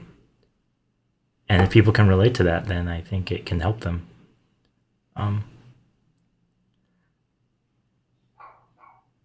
Yeah, for sure. Yeah. What would be the rest of your rankings? There's not much else to say. Scorsese movies. My rest of my rankings for Scorsese. Yeah, you just gave me number one. I can't just give you my number one. No, at least the top five. What would I put down? Oh, come on now.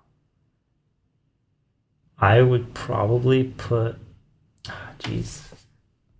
You put me on the spot. I'm not that big of a Scorsese fanboy as you. I gotta look at the list. What did he do? You got Raging Bull. I can at least tell you. Goodfellas, Casino, Gangs in New York, Aviator, Departed, Shutter Island, Wolf of Wall Street. Okay, I would say Irishman. If my number one is Taxi Driver, I would say my number two would probably be. I almost want to say The Aviator. And then I might put. Oh God, I might put Departed. I think Departed would be my number two, maybe. Departed is so good, so good.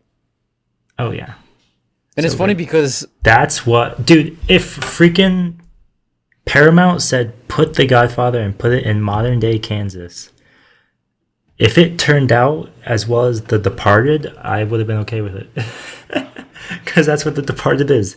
It's take the gangster film and put it in modern day Boston. You know what's funny about The Departed that I think I enjoy a lot is it is the most narratively focused of his movies. And usually when a director changes their formula especially after so many years of working. I mean, The Party came out in 2006, so we're talking a 30-year difference from Taxi Driver to The Departed. For him to change his formula, because we kind of mentioned this, I think, about, I don't know what we mentioned this about, but how Scorsese films sometimes they feel like vignettes instead of a full complete movie. That was The Wolf of Wall Street. I remember. Yeah.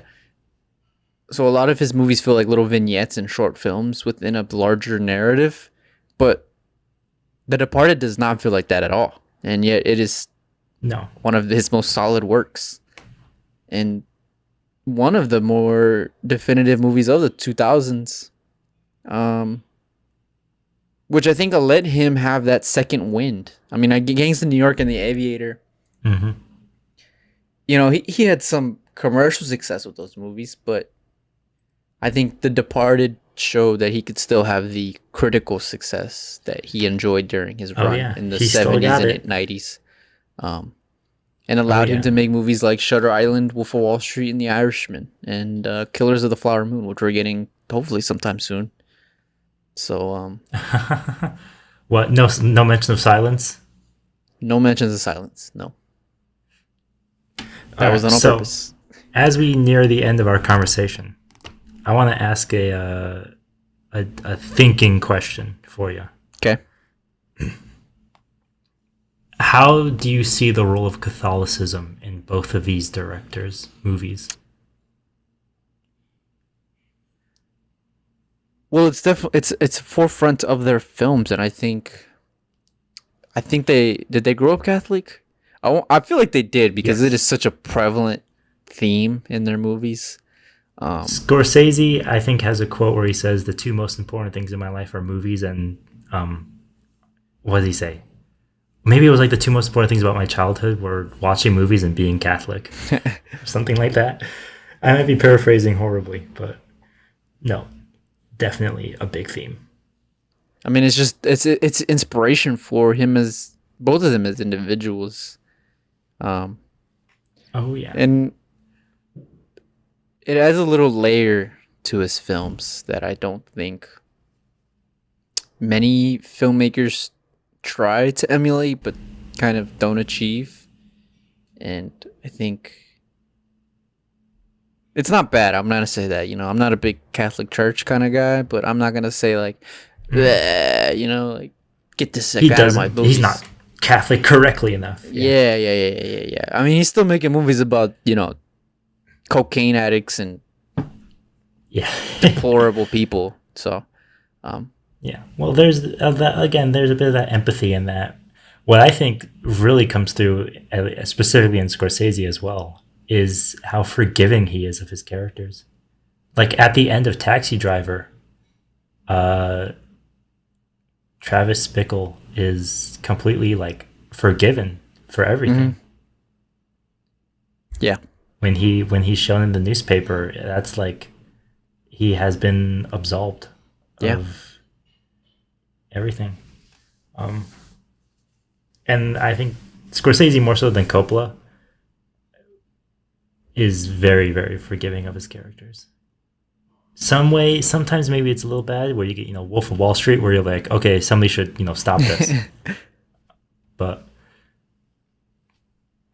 that's what I would say. Yeah, I think with Coppola, it's much more of a cultural thing. Yeah.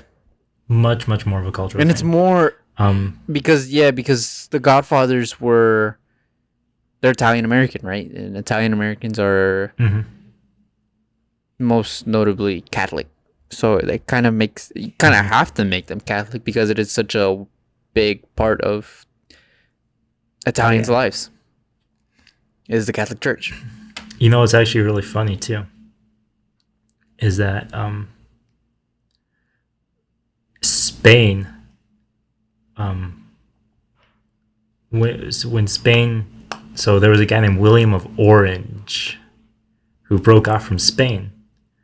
He was from the Netherlands, and Spain was Catholic. And when William of Orange went to Netherlands, he was like, "We're going to be Protestant." And so he's considered one of the founders of the country of Netherlands, which is why orange is one of the national colors of the Netherlands. And so orange is often associated with Protestantism as opposed to Catholicism. And the two religions are notoriously at war with each other, Yeah. at least in Europe. And so that's a weird little history insight into why do oranges mean death in a film about Italian, Roman Catholics. Interesting. Let me ask you a question. Unless you're still talking. I'm sorry. I didn't mean to cut you off. No, absolutely. Okay. So we talked about how Scorsese's staying power in American cinema throughout the decades, especially with an evolving cinema landscape, has, in my eyes at least, made him the most important American filmmaker. Mm-hmm. Do you see any filmmaker having the kind of career that Scorsese has had? Like if I had to choose a modern day filmmaker who could do the Yeah, same. yeah, where they're cold. I'm not saying like they're not like Coppola or Spielberg where they have a solid, 10 to 12 year run and then they kind of Mm-hmm. fall down a level or two. Fizzle out. I'm talking Yeah. like they come out with a definitive movie once every 7 to 8 years. There's another like Mm. banger of a movie that they come out with. You see, and it doesn't even have to be an American filmmaker, just any filmmaker in Mm-hmm. general. In general around the world. Ooh, geez, that's a good question. The first person that came to mind of all people was Nicholas Winding Refn, Hmm. um, who I think has already begun falling off the deep end a little bit with movies like, what was it called? The one about fashion. Phantom Thread.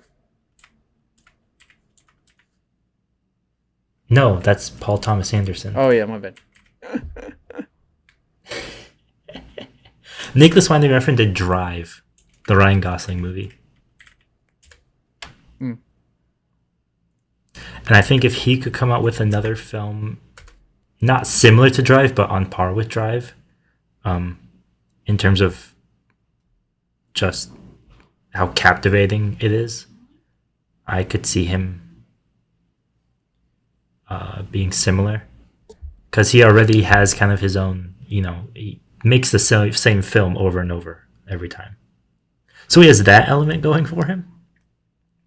I'm worried that he's a little bit too weird, he's too far off the deep end already.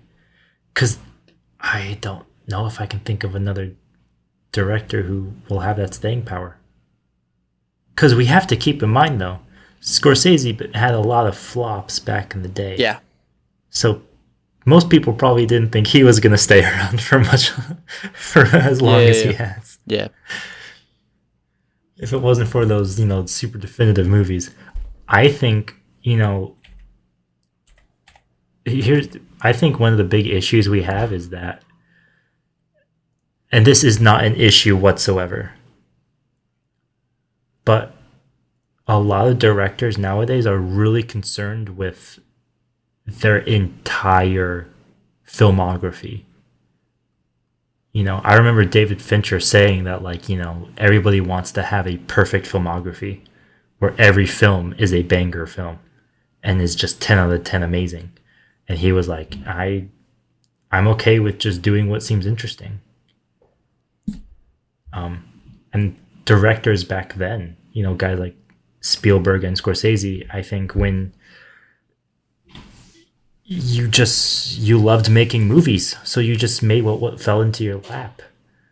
And that's part of the reason why they made so much, even if they weren't all perfect films. They weren't afraid to just make what seemed interesting. Whereas nowadays, it's like the expectation is that every film you make is going to have to be a masterpiece or something Good. like that. Yeah. Yeah. So I think there's a shift in critical reception to these movies that has really driven people away from, every film is either going to be an incredible passion project or it's just not going to be made. And if it is going to be made, it's going to be by some third-rate director and it's going to be, a Kevin Hart comedy or something like that. Yeah. I think the thing that is probably the biggest issue is age. I think we have to have a young director who has already had a hit this decade to continue to have hits. And kind of just looking at that's just, I think, the young directors. I can't, as far as directors that, make film that ages well and their technique and craft that age well.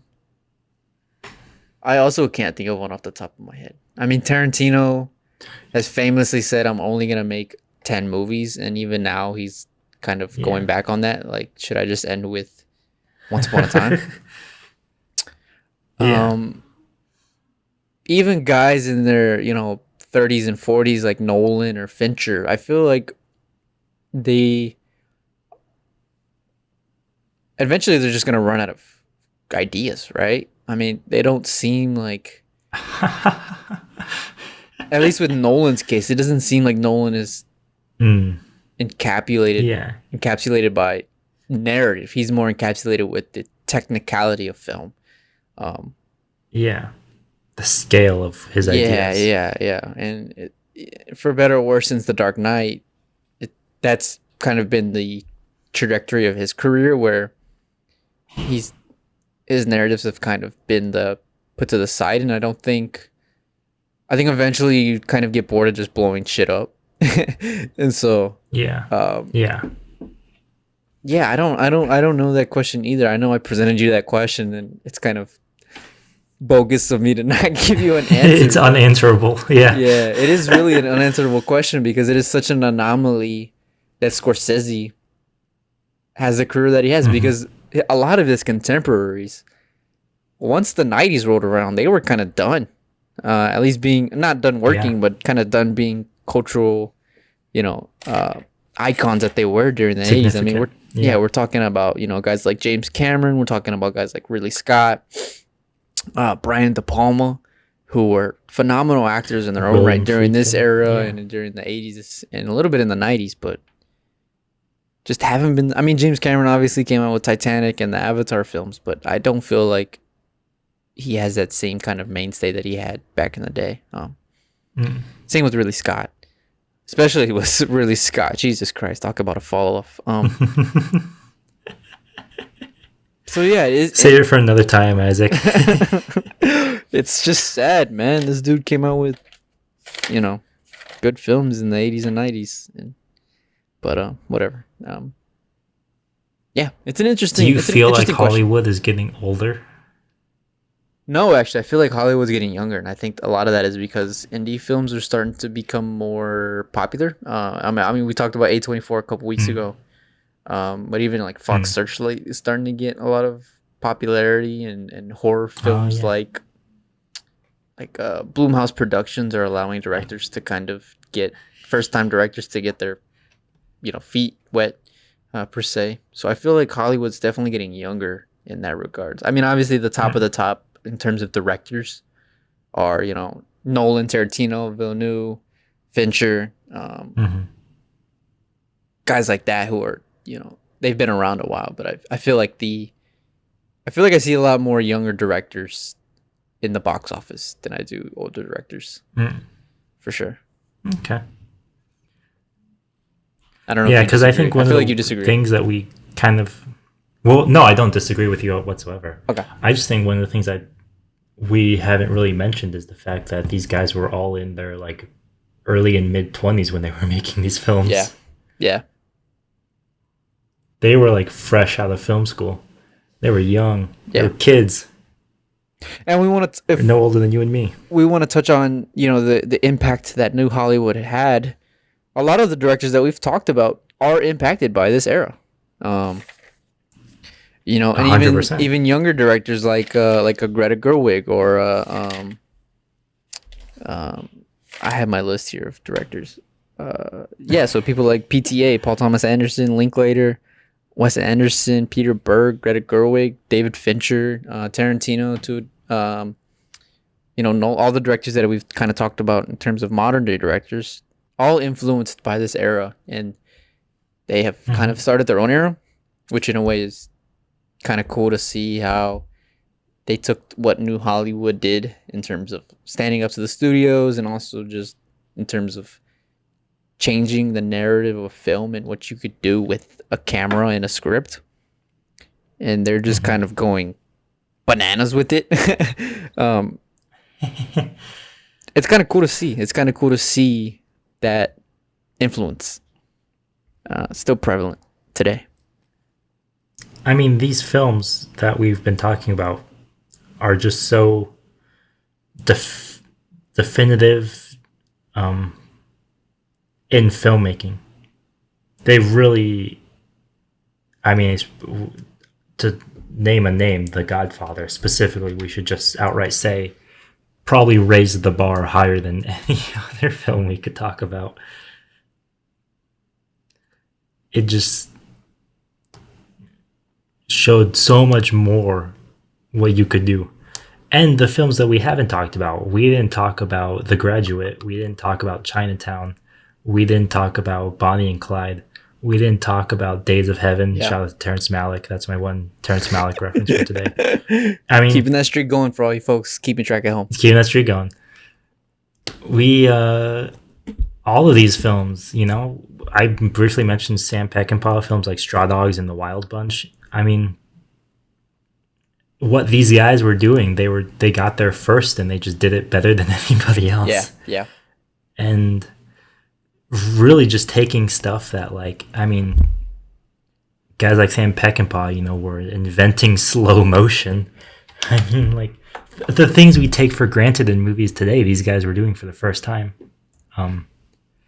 And it's, in a weird way, weird to think how recent it is as well. Yeah, I mean, just cinema and movies is a very recent thing, you know? Like, music's been around forever. Yeah. You know, books have been around forever. Trust me. Plays have been around forever. But movies, really, we didn't get movies, the modern day movie, really until like the 50s. 50s and 40s, which is only not even 100 years, barely 80 something years, 80 something odd years. And that's, I mean, we had airplanes before we had movies, which is, you know, absurd because you know, airplanes is such a crazy thing to think about. Invention, yeah. And we didn't even, we've just been talking about American films. We didn't even talk about foreign films. We didn't talk about Francois Truffaut and Jean-Luc Godard and Antonioni and Kurosawa and Lean and Bergman, the guys who influenced the new Hollywood era. Yeah. Just, and those guys were doing things that the new Hollywood era didn't even think were possible, you know? Yeah, definitely a good year if you're a film history fan. I know I enjoy the research of film. But I implore everybody, if you really want to get into the nitty-gritty of modern movies, I would definitely look at New Hollywood and the French New Wave, because those have set those laid the foundation for everything that we know about modern movies, like you said. Oh yeah. If you ever see a jump cut in a YouTube video, think Jean-Luc Godard. Yeah. So that's it for us this week, guys. Thank you guys so much for tuning in. Not only this week, but last week as well, as we took a little history course. I think it really shows not only the impact that these four directors had, but kind of the era that they came from, the impact of their era, and how you can kind of see their influence in almost every movie that comes out nowadays. So I think it was an important lesson that we kind of needed to talk about. So yeah, tune in next week. We break down Invincible Season 1, the new superhero animated show on Amazon. Really excited to be reviewing that and watching that. I know we've been dying to get into it, so yeah, we'll be starting our review of that next week. Until then, follow us on YouTube, follow us on our Facebook page, follow us on Instagram. You know the deal. Thank you guys. Have a wonderful night.